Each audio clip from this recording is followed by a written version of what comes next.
മഞ്ഞപ്പൊടിയുണ്ടോ പഞ്ചസാരയുണ്ടോ? ആർക്കും ഒരു ഉത്തരവാദിത്വമില്ല.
എനിക്കറിയാവുന്നതെല്ലാം ഞാൻ പറഞ്ഞു കഴിഞ്ഞു സാറേ.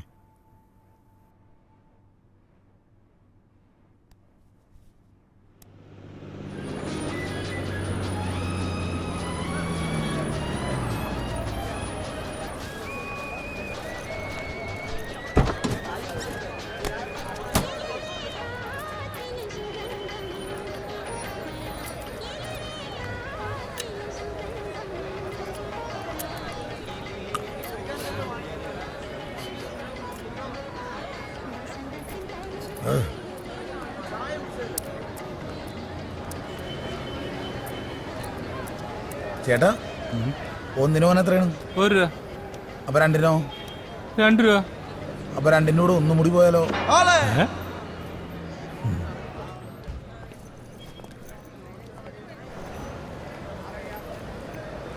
ആ ദേ രണ്ടും വന്നല്ല സാറേ. എനിക്ക് ഡ്രസ് ചേഞ്ച് ഒന്നുമില്ലേ? ഉണ്ട്, ജയിലിൽ ചെന്നിട്ട്. ഓ, നമ്മളെ മുന്നേരം കണ്ട ത്രിവർണ്ണ പതാക പോലെ ഉണ്ടല്ലോ. എന്തായാലും നമ്മളൊരു പുതിയ യാത്ര തുടങ്ങും. ഒരു തോട്ടപ്പള്ളി യാത്ര, മേസ്ത്രി നാരായണന്റെ അടുത്തേക്ക്.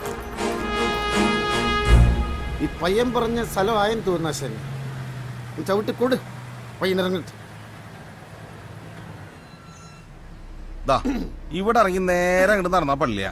പള്ളിയുടെ സൈഡിൽ കൂടെ അങ്ങോട്ട് ചെല്ലുന്നത് ബോട്ടിയാടാ. അത്രേ ഉള്ളൂ അനിയ. അപ്പൊ ശരി, എവിടെ ചെല്ലും കാണാം. ഓക്കെ അനിയ, നേരെ തന്നെ പോണേടാ. ഓക്കെ വണ്ടി നിൽക്കും. ഒന്ന് ചെലക്കാണ്ട് കിടക്കുറ നേരെ.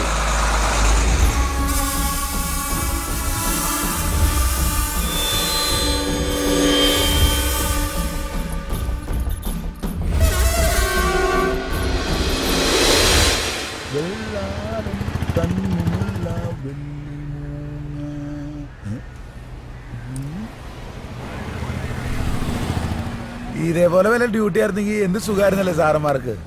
കൈ കാണിക്കുക, കൈ നീട്ടുക, നല്ല സെറ്റപ്പായി.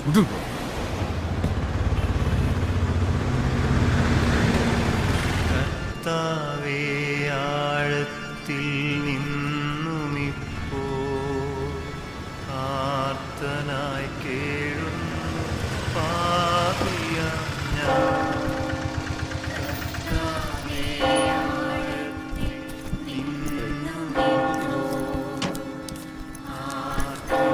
മരണമണിയാണല്ലോ സാറുമാരെ. ചേട്ടാ, എപ്പോഴാ മരിച്ചേ? ഇന്ന് രാവിലെയാ. അറ്റാക്ക് ആയിരുന്നു. എന്നെയൊക്കെ പഠിപ്പിച്ചിട്ടുള്ള ടീച്ചറാ റോസമ്മ ടീച്ചർ, കളരിക്കില്ലേ. ടീച്ചർക്ക് അടുത്ത ബന്ധുക്കളായിട്ട് ആരുമില്ല. ഞങ്ങള് നാട്ടുകാരൊക്കെ തന്നെയാ ബന്ധുക്കള്. അല്ല, ടീച്ചറിന്റെ സ്റ്റുഡൻസാ. എന്നാ ഞാനും കൂടി ചെല്ലട്ടെ. അല്ല, പള്ളിയിലോട്ട് വരികയല്ലേ? വരുവാ.